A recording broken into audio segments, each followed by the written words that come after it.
This is Sister Zombie, a memoir by Anna Appleby. This podcast is performed by Angie Morency, written and produced by Harold Brody. For all information about music and sounds, including links to composers and tracks, go to sisterzombiessounds.info. When we last left our story, Anna was racked with guilt over her sister's death, while her mother Doris was inconsolable.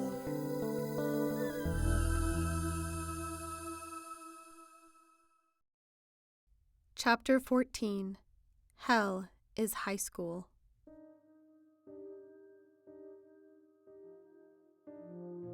Monday morning.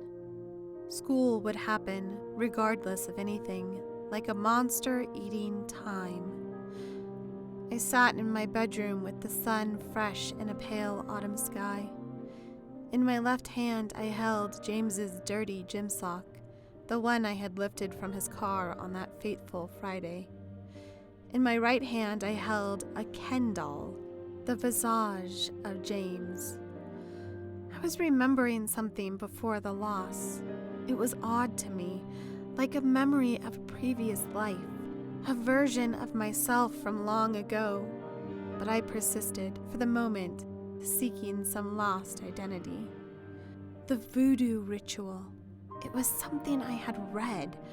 I remember reading it as something I had done, something that had brought me solace and joy, something that made me different and me. Now the words themselves were blurry, but the memory of them remained. I was to take a personal belonging of the object of my desire, in this case, a sock of James's. I was to marry this belonging with a representation of the object, something approaching a reasonable approximation, not too abstract, but not too literal either.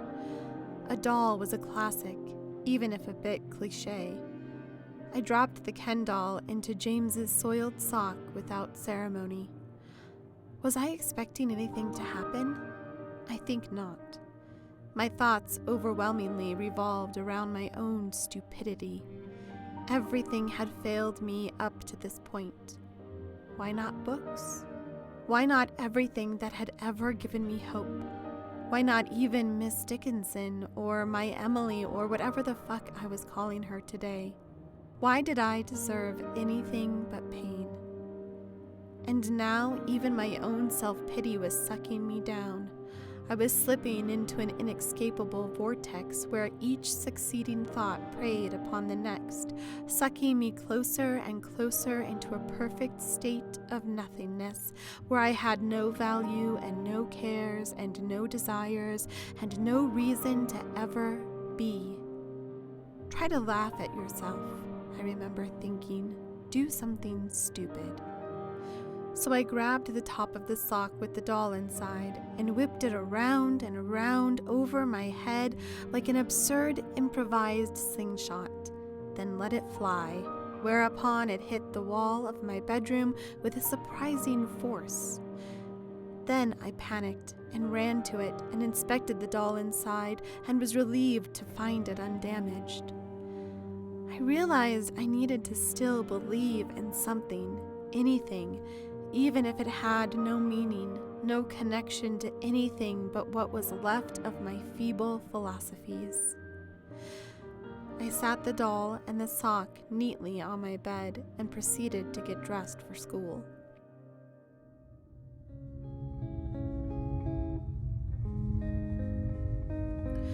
Of course I didn't have to go to school, but then I didn't care. Life had begun to resemble a shitty movie with me watching myself walk through it. Maybe it could offer me some entertainment, a sad tragicomedy ending with my dissolution into the forgotten universe. Or something like that. What the fuck else was I supposed to do?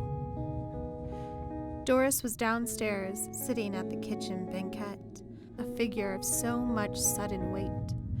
I sat down next to her. I remember thinking that there was perfect space between us, that if each of us held our outstretched arms to the other, Our fingertips would be mere millimeters apart. We spoke as if involuntarily. "The burial is this afternoon," she said. "After school." "I know." We paused here, then words were spoken. "I've said my goodbyes," she said. "Me too." "Then there's no point in it." "No." This was as close as me and my mother would ever be.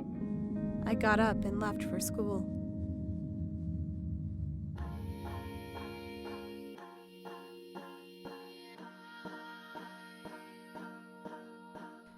School bus, check.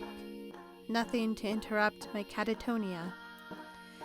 I would wedge myself within the confines of the seats, drawing imaginary borders that were quite effective, and nobody ever sat next to me anyway.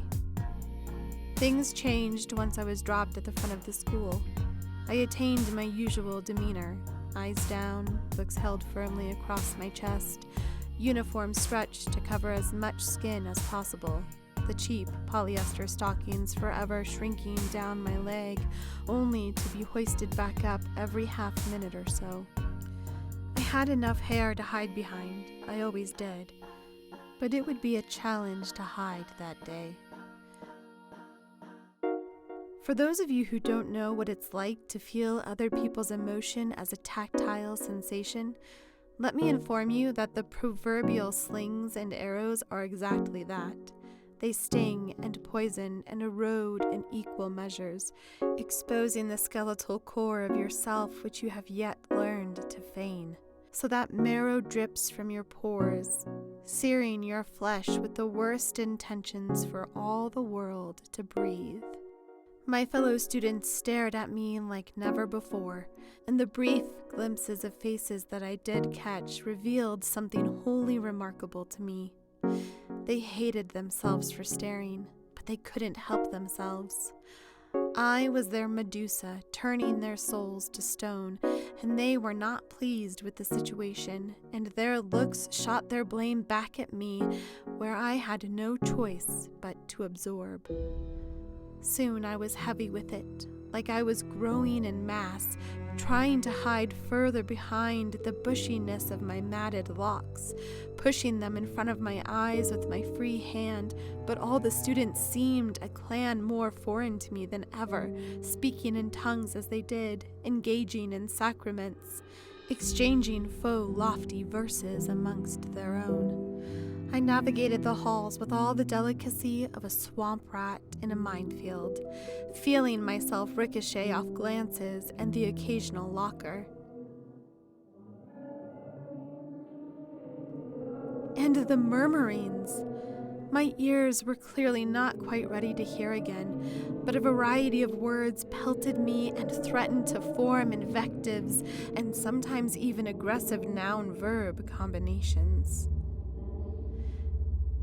"Look, that's her. Killed. Sister. Kicked. Bitch. Murder. That. Cunt." To my horror, I turned one corner to find James himself up on a ladder, plastering a large poster to an especially visible wall. He seemed undamaged from my earlier voodoo attempt, the morning bedroom sock throw. The poster was in fact a photographic portrait of Chloe, blown right up, larger than life, with words emblazoned below. Remember her. We'd only been at the fucking school for 2 fucking weeks, after all. I retreated from this scene quickly before James could detect my presence. I wasn't ready for that. In fact, it was at that moment when I felt perhaps the school attendance thing was something I couldn't handle at all, that maybe I should take advantage of any administrative sympathy for my position. I immediately walked with the most resolve of the day to Principal Notter's office. It occurred to me more than once during my brief hallway sojourn that this was the lowest point of my high school career to date. I would, of course, be gravely mistaken, as you shall discover soon enough. Nodder saw me right away. He couldn't be known to make me wait, no matter how damning the buzz regarding my dubious moral character. I hoped his assistant would stay with me in his office, given Nodder's bizarrely perverted inclinations during my previous visit to his enclave. But no, I would again have to fend for myself. I hope he didn't think me completely vulnerable and in need of some greasy old man love comfort. Christ, I nearly puked in my mouth thinking about this, but better to be prepared for the guy. Sadly, this minor distraction had provided me with my very best moment of respite since Chloe's demise. It took my fear of a middle-aged sex offender to wrest me from my despair, if only for a fleeting moment. The low keeps getting lower. Nodder was uncharacteristically quiet at first, and I realized that this wasn't some sick flirtation ritual, but that he was instead genuinely awkward about the whole death of a student thing.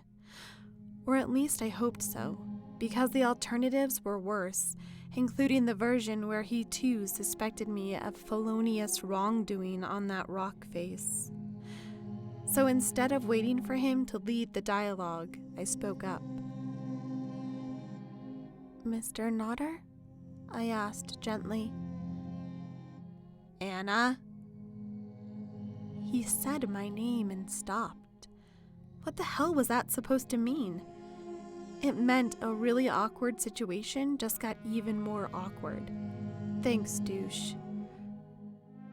"Mr. Nodder," I said, "I can't go to class."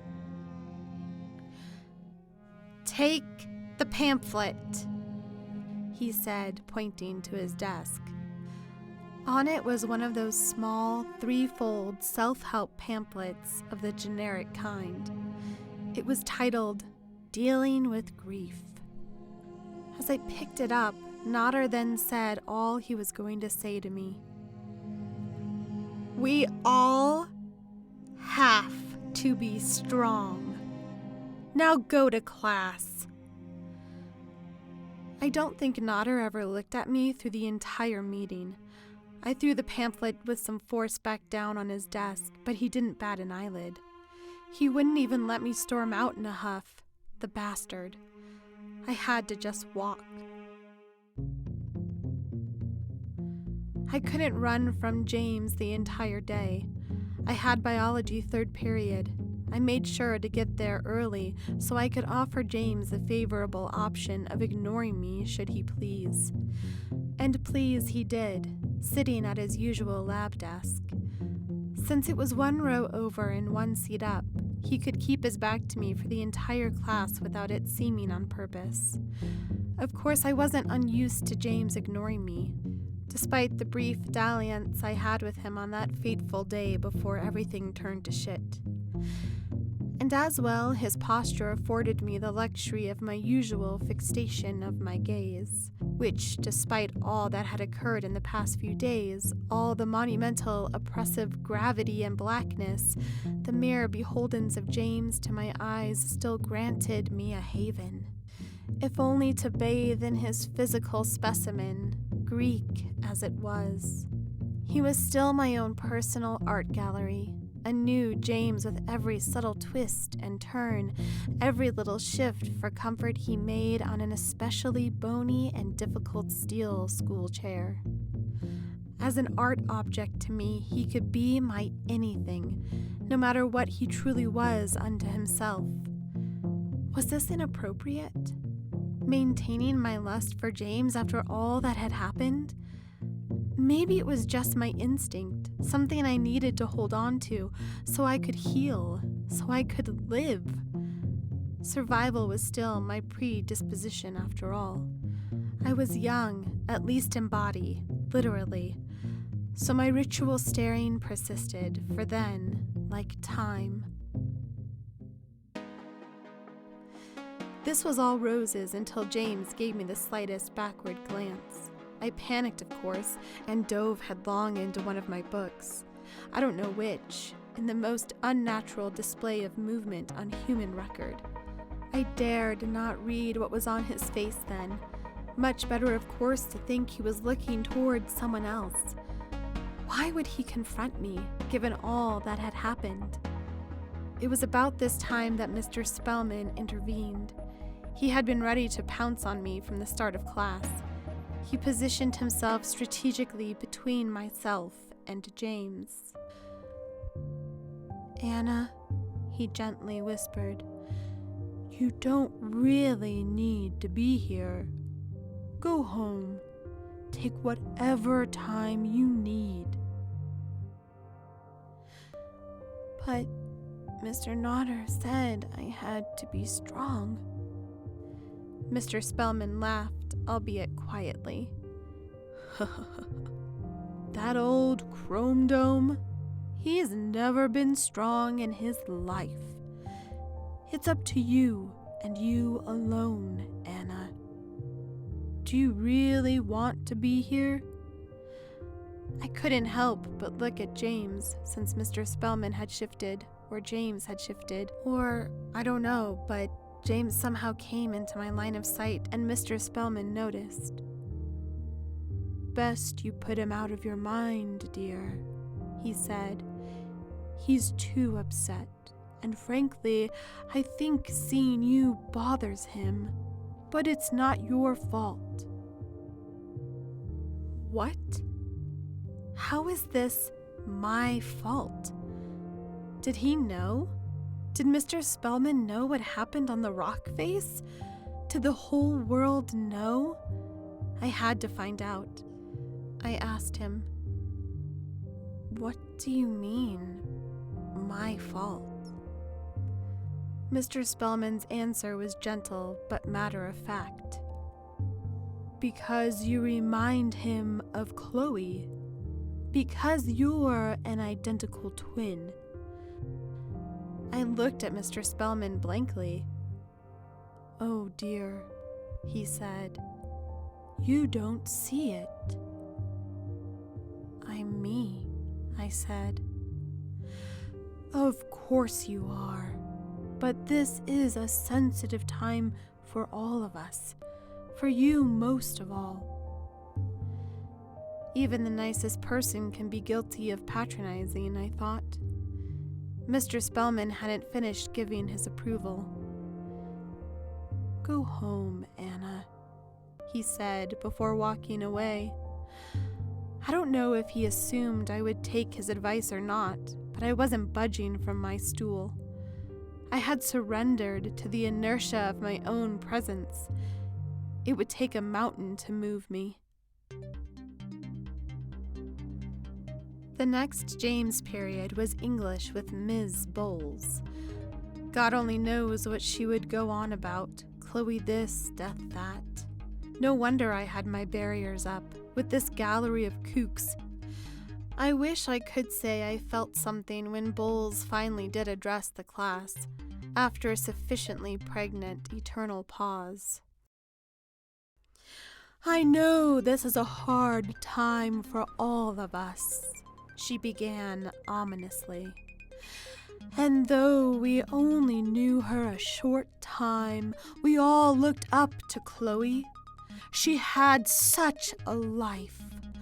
We need to cherish her memory, remember her radiance. It's okay to grieve, to get help. Does anyone want to offer a few words?" I wanted to sink into the darkest place. With all the world's great literature broaching the topic of eternal sleep, this was all Bowles could say. Didn't she know that my eyes couldn't work?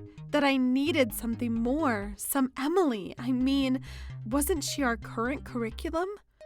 Leave it to James to tie it all together, as he was the first to offer a memorial. She wasn't a nobody. And then he looked at me. It was only at that moment that I realized the full permutations of the day. This day, the first day of school following the loss of my beloved and my hated, myself and my other, the bitch and the queen, the Chloe, my Chloe. Mr. Spellman was right. Chloe was gone, but not gone. She lived on in me. It was an affront to nature and a shock to close and casual acquaintances alike.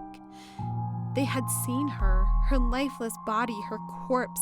The whole fucking school had dutifully passed by that sickeningly open casket and then avoided me, turned away their collective gaze, shunned me until my inevitable return, a chance meeting in a hallway or a classroom or quad or cafeteria, when little pieces of the dead walked amongst them, the pieces of dead Chloe in me.